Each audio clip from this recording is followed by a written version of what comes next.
말씀의 제목은 신앙의 가지치기입니다. 함께 은혜 나누기를 원합니다. 한 열성적인 진공 청소기 외판원이 사람들이 많은 곳을 이렇게 방문하기도 하지만 어느 날 외딴 산골에 있는 시골 집까지 막 방문을 하게 됩니다. 외딴 데 떨어져 있는 한 가정인데 내가 저 집에도 내가 이 청소기를 팔리라. 해서 문을 두드렸습니다. 이제 중년의 아주머니가 나오셨어요. 얼굴을 보자마자 이야기합니다. 보통 이런 분들은 상대방이 말할 틈을 주지 않습니다. 계속 이렇게 이야기하잖아요. 부인, 이런 청소기는 이제까지 한 번도 보신 적이 없습니다. 흡입력이 굉장합니다. 그래서 요즘 무선 청소기가 대세라고 하지만 이제 이건 유선 청소기인 거예요. 대기업에서 만든 그런 무선 청소기도 좋지만 그 어떤 이 세상의 청소기도 저희 제품의 그 강력한 흡입력에는 비할 바가 못 됩니다. 그러면서 막 이 청소기의 장점에 대해서 막 이야기를 합니다. 이 부인이 대꾸할 틈을 주지 않는 거예요. 그래서 쫙 설명하고 난 다음에 제 말이 사실인지 아닌지 지금 이 자리에서 당장 제가 시연해 보이겠습니다. 그러면서 거실 안으로 뚜벅뚜벅 걸어 들어가더니만 그 집 벽난로에 있는 그 타다 남은 재를 한 움큼 잡고는 카페트 위에 쫙 뿌리는 겁니다. 거기다 더해가지고 자기 주머니에서 비닐봉지 하나를 꺼내더니만 그 안에 있는, 아마 이제 가지고 다니는 것 같아요. 항상 그걸 시연하기 위해서. 안에 있는 그 막 잡동사니를 또 막 여러 가지 이제 막 먼지며 껍데기며 이런 것들을 막 바둑알이며 이런 걸 떨어뜨려 놨습니다. 막 순식간에 거실 카페트가 지저분해졌습니다. 이 집주인은 막 기가 막히다는 듯이 쳐다보고 있는 거죠. 그렇게 해보라고 말도 안 했는데. 그러면서 이 외판원이 딱 이야기합니다. 제가 만일 설명드린 것처럼 이 청소기를 작동해가지고 여기 있는 거 다 빨아들여서 원상태로 복구하지 않으면 제가 이 먼지를 다 퍼먹겠습니다. 그러니까 장담하는 거예요. 이제 그럴 일은 절대 일어나지 않을 거라는 거죠. 자기가 먼지를 퍼먹는 일은. 그러면서 이제 딱 호언장담을 하자 청소기를 켜려고 하는데 이제 이 집주인이 드디어 입을 엽니다. 글쎄요, 일단 한번 먹어보셔야 될 것 같은데요. 우리 집엔 전기가 들어오지 않거든요. 라는 그런 이야기가 있습니다. 아무리 청소기의 성능이 좋아도 전기가 들어오지 않으면 쓸 수가 없습니다. 근본적인 문제가 있는 거죠. 우리의 삶도 마찬가지입니다. 살다가 보면 크고 작은 노을성 파도를 건너게 됩니다. 그러면 이렇게 저렇게 해서 이 고비는 이렇게 넘기고 이 문제는 이렇게 넘기고 그렇게 해서 이제 살아가는데 때로는 내 힘으로는 도저히 감당 안 되는, 내가 아니라 다른 어떤 사람도 이거는 안 돼 라고 생각될 만큼 어떤 한계 상황에 부딪힐 때가 있습니다. 지금의 의학으로는 도저히 고칠 수 없는 어떤 병에 걸리거나 아니면 수십 년 평생 동안 쌓아왔던 공든탑이 어느 날 하루아침에 확 무너져 버리겠다. 나이는 들 대로 들었고 이걸 다시 이렇게 세울 힘도 에너지도 없는 거죠. 그럴 때 사람들은 넉넉히 그 상황을 당할 수밖에 없어요. 여지없이 무너지는 겁니다. 포기하고 낙담할 수밖에 없습니다. 솟아날 구멍이 보이지 않는 경우들이 있다는 거죠. 그런데 우리가 성경을 읽으면 성경은 절대로 끝장이다, 이젠 안 돼, 그 누구도 할 수 없어 라고 이야기하지 않는다는 거예요. 성경은 언제나 하나님의 말씀은 성취가 되고 효력이 있어가지고 어떤 문제도 어떤 상황도 어떤 한계도 뛰어넘고 성취하고 하나님의 말씀대로 이루어진다라고 이야기합니다. 그래서 바울이 데살로니가 교회 성도들에게선 데살로니가전서 1장 5절에 보면 이는 우리 복음이 너에게 말로만 이른 것이 아니라 또한 능력과 성령과 큰 확신으로 된 것이다 라고 말합니다. 바울이 수많은 지역을 전도 여행하다가 데살로니가 지역에도 복음을 뿌렸어요. 사실 바울이 데살로니가 지역에 들려서 사역한 건 정말 짧은 순간이에요. 핍박에 견디지 못해서 살기 위하여 도망가다가 거친 동네 중에 하나예요. 내가 거기 가서 복음을 전해야지라는 마음으로 가서 복음을 전한 곳이 아닙니다. 그래서 그런 데를 지나고 베레아를 지나고 아덴을 지나고 그다음 고린도로 가고 막 이렇게 하거든요. 그 이후에는 이제 다른 사역자가 거기에 갔고 필요에 따라 바울이 편지를 보내서 목양을 했던 겁니다. 근데 그들에게 말합니다. 내가 너희에게 전한 그 복음이, 하나님의 말씀은 내가 말로만 된 게 아니고 말만 너희에게 전해준 게 아니라는 거예요. 말로만 이런 것이 아니라는 건. 말로만 너희에게 전해준 게 아니라 좋은 가르침 정도가 아니라 능력과 성령과 큰 확신으로 된 것이다. 능력이 나타나고 말씀대로 이루어지고 성취되는 것이었다는 거예요. 하나님의 말씀이기에 이루어졌다는 겁니다. 그래서 우리의 삶에 그런 한계 상황에 부딪힐 때 우리가 어디에 서 있어야 되느냐, 어디를 향하여 눈을 돌려야 되느냐, 하나님의 말씀 앞으로 우리가 나와야 된다는 것입니다. 그러면 하나님의 말씀이 그러하다라고 한다면 내가 그걸 어떻게 확인할 수 있느냐 하는 거예요. 말씀이 그냥 활자와 문장이 아니고 성경에 있는 이 말씀이 실제 내 삶에 이루어지는 것을 우리가 어떻게 확인할 수 있느냐. 그것은 우리의 삶에 맺혀지는 열매를 통해서 확인할 수 있다는 겁니다. 우리가 밭에 씨앗을 뿌리거나 어린 모종을 심으면 처음에는 말할 수 없이 약해요. 여러분 배추 씨앗 뿌리면 나중에 올라올 때 보면 이게 지금 배추 씨앗이 싹을 튼 건지 아니면 그냥 옆에 풀떼기인지 구분이 안 돼요. 아주 그냥 실처럼 가느다랍니다. 그런데 이게 시간이 지나면 이제 자라요. 방울토마토 이제 뒤편에 주일학교 아이들 이제 딸 것 같은데 열매가 맺혔습니다.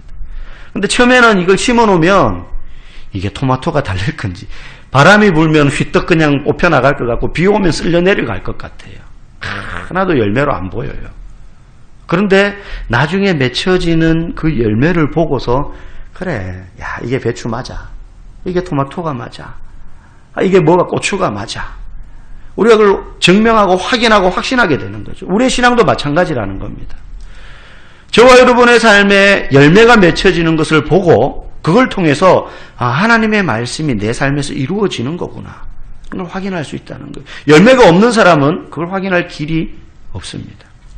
오늘 우리가 읽은 요한복음 15장 말씀은 익히 많이 들었고 저도 한 두어 번 이 본문을 가지고 범위는 다르지만 설교를 했던 부분입니다. 사실 이 15장은 요한복음 자체가 다른 앞에 세 개의 복음서와 조금 다른 특징이 있는 책이기도 하지만 요한복음은 오늘 15장은 사실 12장부터 17장까지 예수님이 한 장소에서 한 대상들에게 쉬지 않고 하시는 설교 말씀이에요. 그 사이에 장소를 옮긴다든지 다른 여러 가지 복음서의 예수님의 모습처럼 아니면은 날짜가 바뀐다든지 듣는 사람들이 변한다든지 중간에 기적을 행하신다든지 그런 거 전혀 없어요. 12장부터 17장까지 계속해서 예수님이 제자들을 앉혀놓고 계속해서 설교합니다. 그리고 18장에서 17장 말미에서 예수님이 붙잡혀요. 십자가에 달리기 위해서. 그러니까 붙잡히시기 직전에 제자들에게 집중적으로 예수님이 가르치신 말씀이 요한복음 12장부터 오늘 본문이 포함된 말씀이라는 거예요. 오늘 본문의 비유는 우리가 너무나 잘 압니다. 예수님이 비유를 드시는데 포도나무가 등장하고 그 포도나무를 가꾸는 포도원지기, 농부가 등장합니다. 그리고 그 포도나무에 붙어있던 가지들의 종류가 나옵니다. 포도나무는 예수님 자신입니다. 그리고 이 포도나무를 잘 가꾸시고 있는 농부, 포도원지기는 바로 하나님 아버지십니다. 그러면 그 포도나무에 붙어있는 가지들은 누구냐? 1차적으로는 지금 이 예수님의 말씀을 앉아서 계속 듣고 있는, 그 앞에서부터 계속 듣고 있는 11명의 제자들입니다. 그럼 한 명은 어디 있느냐? 가룟유다예요. 가룟유다는 이미 그 앞에 12장인가요? 거기에 벌써 예수님, 13장인가 예수님을 팔려고 마음먹고 그 자리를 떠납니다. 지금 예수님이 이 말씀을 하실 때 가룟유다는 여기에 없어요. 이미 대제사장들에게 예수님을 팔기로 이제 가서 모의하고 신호를 짜는 거죠. 그 사람들은 예수님 얼굴을 모르니까 예수님 겟세마네 동산에서 오늘 기도하시는데 거기에서 내가 손을 붙잡고 입을 맞추는 이가 바로 그다. 그런 마음을 먹고 이미 이 자리를 떴습니다. 그래서 1차적으로 오늘 본문의 비유에 나오는 포도나무에 나와 있는 가지는 1차적으로는 이 말씀을 듣고 있는 나머지 11명의 제자들입니다. 하지만 더 나아가서는 이 포도나무에 붙어있는 가지는 바로 저와 여러분들과 같은 성도들을 이야기하는 거예요. 그렇다면 오늘 이 비유에서 이야기하는 것처럼 분명히 가지들이 나와 있는데 그 가지 중에 가지치기 당해서 꺾여서 없어지는 가지들이 분명히 있고 붙어서 열매 맺는 가지가 있다고 오늘 본문은 이야기합니다. 그 말은 적어도 이 가지에 해당되는 저와 여러분들, 우리 중에는 어쩌면 분명히 예수님이라는 포도나무에 붙어서 열매를 맺는 가지와 같은 성도들이 있지만 또 반면에 붙어있는 듯 보이지만 사실은 열매를 맺지 않는, 어떤 의미에서는 위선적인 신앙을 가진 사람도 분명히 있다는 거예요. 우리뿐만 아니라 성도들 전체에서 마찬가지라는 거예요. 그럼 열매 맺지 못하는 가지를 어떻게 취급하시느냐? 오늘 비유해 보니까 농부 대신 하나님이 그 가지들은 다 쳐냅니다. 열매 맺지 못하는 가지들은 다 쳐내서 모아서 가차없이 불이 타는 아궁에다가 집어넣어서 다 태워버린다는 거예요. 오늘 이 포도원지기이신 하나님 아버지이신 농부는 가지치기를 합니다. 그 외에도 농부는 많은 일을 하겠지만 오늘 예수님이 말씀하시고자 하는 비유의 요점을 이야기하는데 가지치기를 한다는 거예요. 근데 농부의 가지치기에 두 가지가 나옵니다. 하나는 열매 맺지 못하는 가지를 완전히 잘라내는 가지치기를 합니다. 두 번째는 열매를 맺는 가지가 더 많은 열매를 맺게 하기 위해서 그 가지에도 가지치기를 한다는 거예요. 대신 앞에 가지는 가지 자체를 통째로 잘라내지만 두 번째 가지는, 열매를 맺는 가지는 그 가지에 나와 있는 장가지들을 쳐내는 겁니다. 목적은 앞에 가지치기에서 잘라내는 거나 두 번째 가지치기 하는 거나 둘 다 열매 맺는 가지가 더 많은 열매를 맺어서 포도나무가 더 풍성한 열매를 맺도록 하기 위해서 가지치기 한다는 거예요. 아마 이런 작물을 조금이라도 갖고 보신 분들은 아실 겁니다. 그렇죠? 가지가 무성하게 자란다 그래가지고 그거 그냥 내버려 두는 멍청한 농부는 없습니다. 풍성하게 가지가 뻗어 나간다고 해서 거기에 다 열매가 맺히는 게 아니잖아요. 거기에서 열매가 맺혀지지 않을 것 같은 순들이나 가지들은 미리 다 따줘야 돼요. 모르는 사람이 볼 때는 아깝다, 저거 불쌍하다 그러지만 그거 다 잘라주지 않으면 그 나무는 열매를 못 맺거든요. 오늘 농부가 그런 목적으로 두 가지 가지치기를 하고 있습니다. 그리스도인도 두 종류가 있다고 아까 말씀드렸습니다. 그리스도를 따르겠다고 입으로는 말하지만 사실은 진정으로 믿지 않는 사람, 그리고 삶에서 열매를 많이 맺지는 못하더라도 열매를 맺어가며 진정으로 믿는 사람, 중간은 없습니다. 열매를 맺지 않는 가지는 오늘 본문의 비유로 말하면, 굳이 말하자면 가론유다와 같은 가지입니다.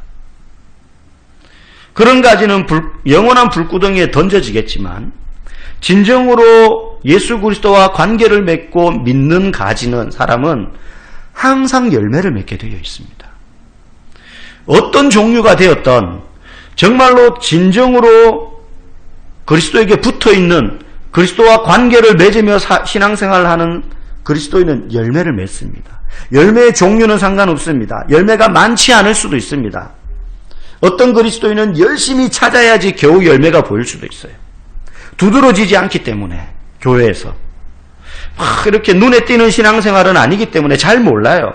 내성적이고 크게 막 활약하는 것도 없고 그냥 자리만 지키는 것 같기 때문에 저 사람이 열매가 있는지 없는지 모르지만, 우리는 그렇지만 주님이 농부이신 하나님이 보실 때에는 작지만 열매가 있어요.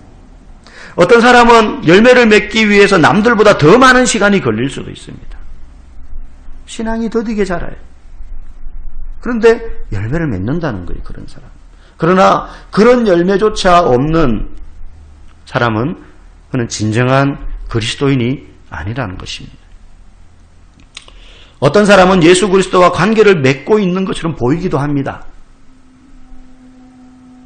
기도도 하고 교회 일에도 앞장서고, 그래서 화려하고 반짝이는 모습들이 많을 수도 있지만 때로는 정작 맺혀지는 열매를 보면 하나님이 원하시는 열매가 아니라 정욕의 열매, 육신의 열매를, 자기의 자랑을 위한 열매를 맺는 경우가 있다는 거예요.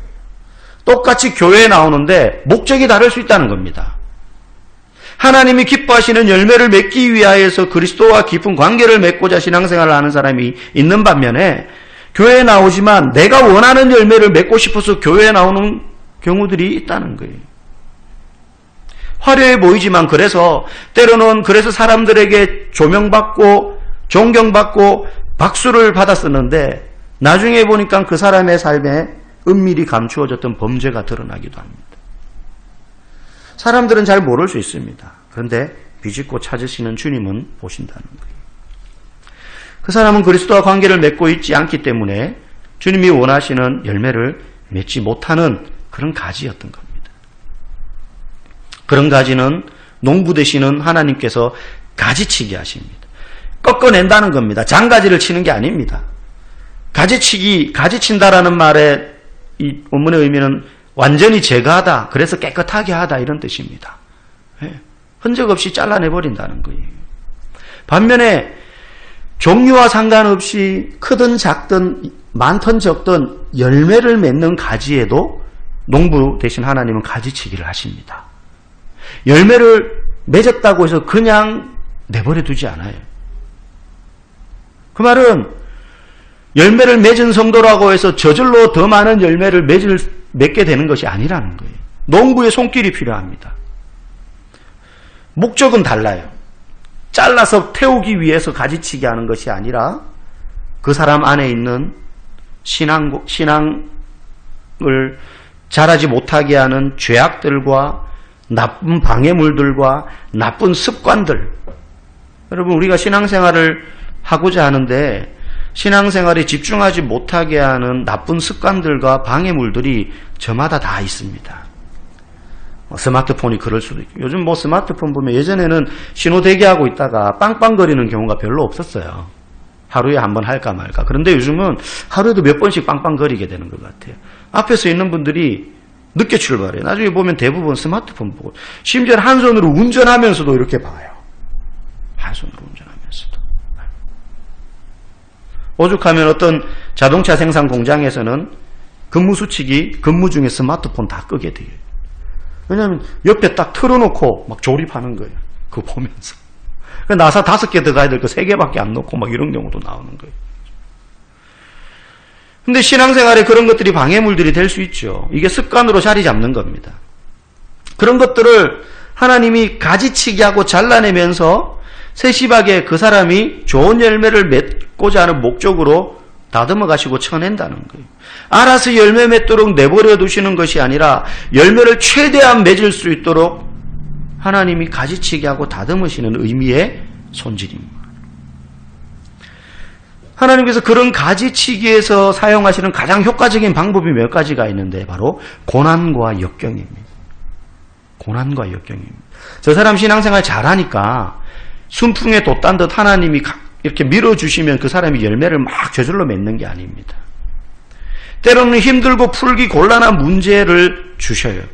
그렇다고 해서 내가 지금 삶에 문제가 있고 고통받고 있는데 이게 전부 다 가지치기 당하고 있는 중이다라고 말할 수는 없지만 대개의 경우 그 사람이 정말로 하나님 앞에서 그리스도와 진정한 관계를 맺으며 열매 맺는 삶을 살기 위하여 애쓰고 있는 참된 성도라면 그의 삶에 농부 되신 하나님은 분명히 그가 열매를 많이 맺을 수 있도록 가지치기 하시면서 간섭하십니다.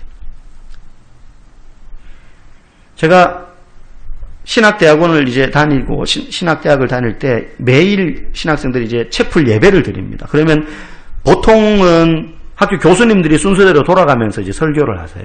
점심 식사하기 전에 채플을 드리는데. 근데 가끔 일주일에 한 번, 때로는 이제 학기에 2번은 수련회를 하고 또 매주 중에 일주일에 한 번 정도 외부 강사가 오십니다. 그분들은 대부분 이제 현직에서 목회 활동을 하시는 분이죠. 그래서 유명한 분들이 많이 오세요. 국내외에 유명하신 분들이. 그래서 내노라 하는 분의 설교를 이제 듣습니다. 옥한원 목사님부터 시작해 살아계신 제가 있을 때는 하영조 목사님 못 오셨죠. 특강 같은 거 할 때는 오셨지만 교단이 달랐기 때문에 그때는. 그 외에도 많이 오셨어요. 이동원 목사님도 오시고. 근데 그런 분들의 설교를 듣다가 보면 젊은 신학생들이 딜레마에 빠지는 경우가 있어요. 정말로 이제 그분들이 자주 오는 기회도 아니고 그 젊은 후학들한테 그 수십 년의 목회의 그 이야기를 다 해줄 수는 없잖아요. 그러니까 정말로 그 중에서 진짜 말해주고 싶은 거를 해주는데 대부분 자기가 목사가 되기 위해서 그리고 우리와 같이 처음 그 신학생으로서 또 목사가 막 되었을 때의 어떤 그 과정이나 이야기들을 경험들을 말씀을 통해서 해주시는데 많은 분들의 공통점이 한 번쯤은 다 죽다 살아난 분들인 거예요. 폐병을 앓았거나 요즘 같은 뭐 폐병, 폐렴, 뭐 이렇게 폐병 알아도 고칠 수 있는데 옛날 분들이니까 그냥 죽는 거예요, 그냥. 조영기 목사님 같은 경우도 폐병 알아가지고 다 죽는다 그래가지고 버린 사람이거든요, 병원에서. 그 사람을 기도원 데리고 가가지고 기도해서 나은 거예요, 그냥. 피 막 다 토하고 이러면서. 그러니까 뭐 폐병을 앓았다, 교통사고 나가지고 그냥 정신을 잃은 상태로 식물인간으로 있다가 몇 달 만에 깼다, 무슨 뭐 어디를 잘라냈다, 속의 내장을 뭘 심장 수술을 했다, 지금 뇌에 뭐가 박혀있다, 뭐 내 몸에 나사가 몇 개다, 전부 그런 분들 이야기를 많이 해요. 다 그런 건 아닌데 그런 분들이 많아요. 그럼 막 듣다가 보면 이 젊은 이제 신학생들은 막 그런 이제 그 열정이 있잖아요. 나도 나중에 저런 분들처럼 저런 그냥 목회자가 되고 싶다, 뭐 이런 열정이 있단 말이에요, 대부분. 그럼 그런 얘기 들으면 우린 너무 멀쩡한 거예요. 그래서 어디 한번 크게 막 부러지고 떨어져 나가고 한번 나뒹굴어가지고 기절했다가 깨고 막 이래야 되나 싶기도 하고 우리끼리 막 이야기해. 너는 어떠냐? 난 너무 멀쩡한데. 상한 음식을 먹어도 탈도 안 난다 나는 막. 너무 건강한 거예요 대부분. 그래서 나는 안 되는 거 아니야 전부 막. 어디 한번 진짜 하나님 쳐가지고 한번 폐가망신도 한번 하고 본인이 안 그러면 사모님이 그냥 몸져 누운 경우도 많더라고요, 보니까. 막 지금도 그렇고. 여러분, 그걸 들으면서 보면서 또 우리 주변에 많은 그런 성도분들을 보면서 정말로 많은 살아있는 성도들이 고난과 역경이라는 시간을 통해서 하나님이 그 사람의 손을 만지시고 인생을 만들어 가심으로 나중에 그의 인생이 너무나 많은 열매가 맺혀지는 걸 봐요. 제가 알던 한 집사님은 다리를 저세요. 날 때부터 장애를 가지고 태어나셔서 그래서 제대로 된 공부도 못했고 뭐 여기저기 사람들한테 거의 천대받으면서 하시다가 그분이 한 10몇 년 동안 하신 일이 뭐냐면 구두방이에요. 그 길가에 보면 조그마한 그 박스에 앉아가지고 이렇게 구두 고치고 또 뭐 열쇠 복사해주고 하시는 그런 일을 하는 분이에요.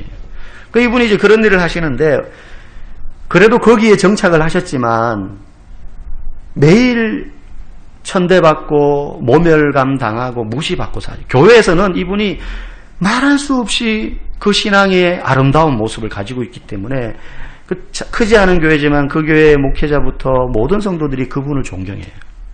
그런데 교회 밖에 나가면 아무도 그를 존경하지 않는 것 같아요. 그냥 흔한 그런 분이에요.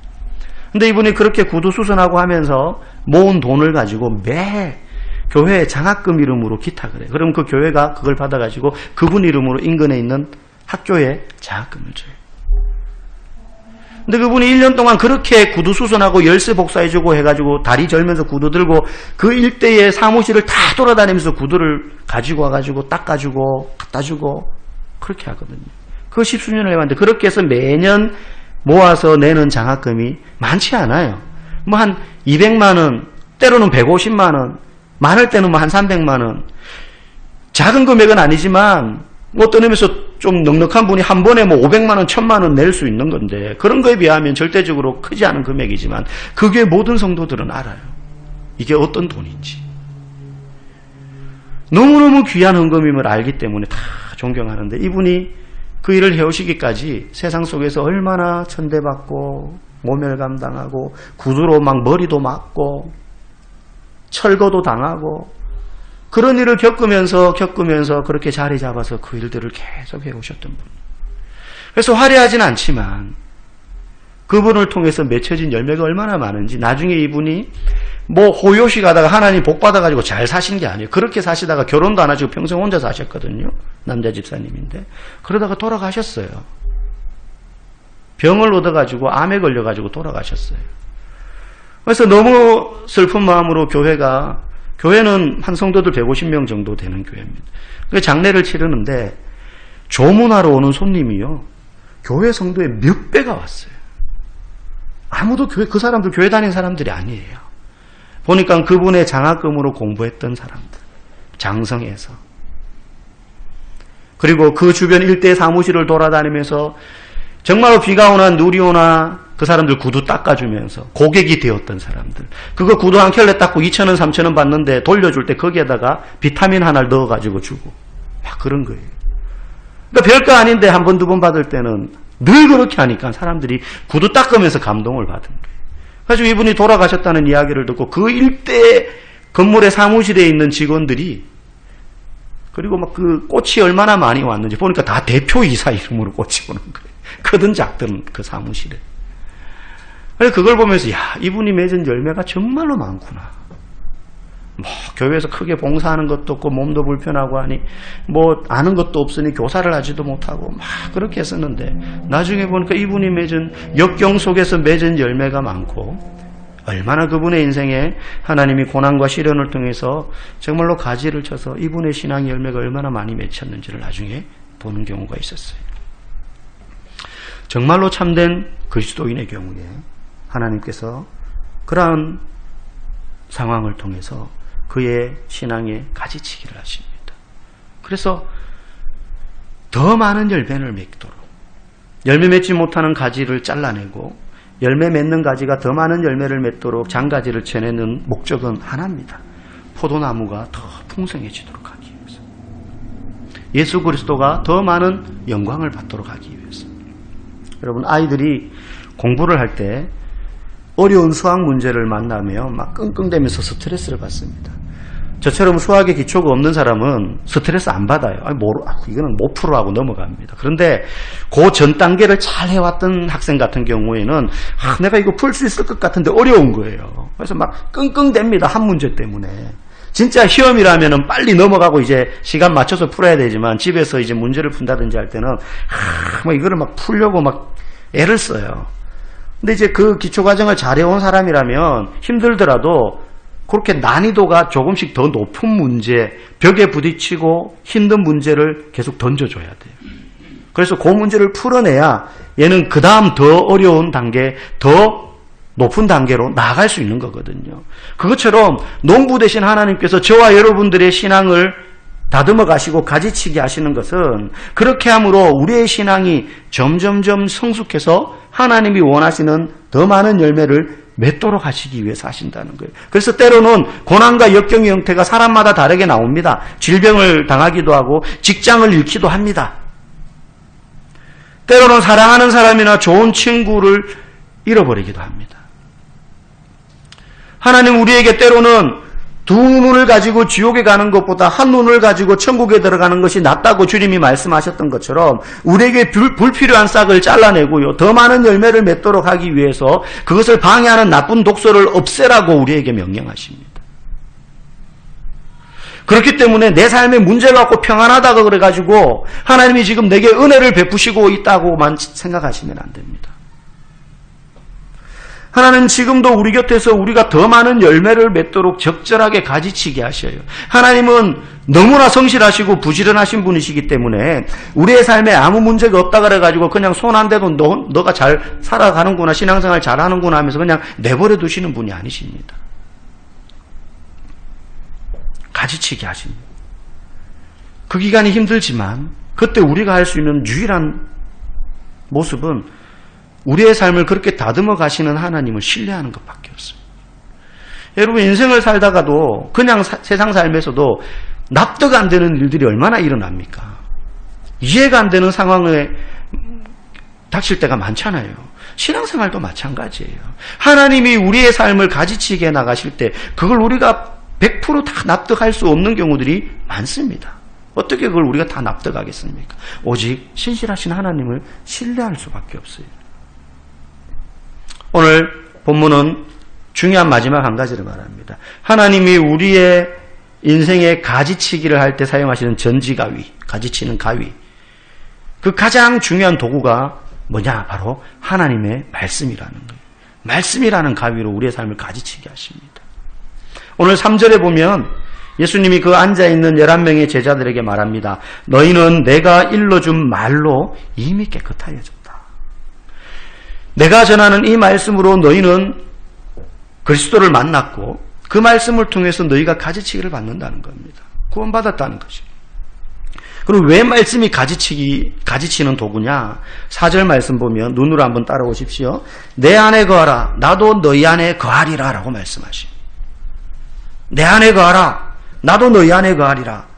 아니 무슨 말씀이지 싶어요. 7절에 보면 너희가 내 안에 거하고 내 말이 너희 안에 거하면 무엇이든지 원하는 대로 구하라. 그리하면 이루리라. 예수님이 우리 안에 거하신다는 게 무슨 의미냐? 7절에 보니까 내 말이 너희 안에 거하는 거다는 거.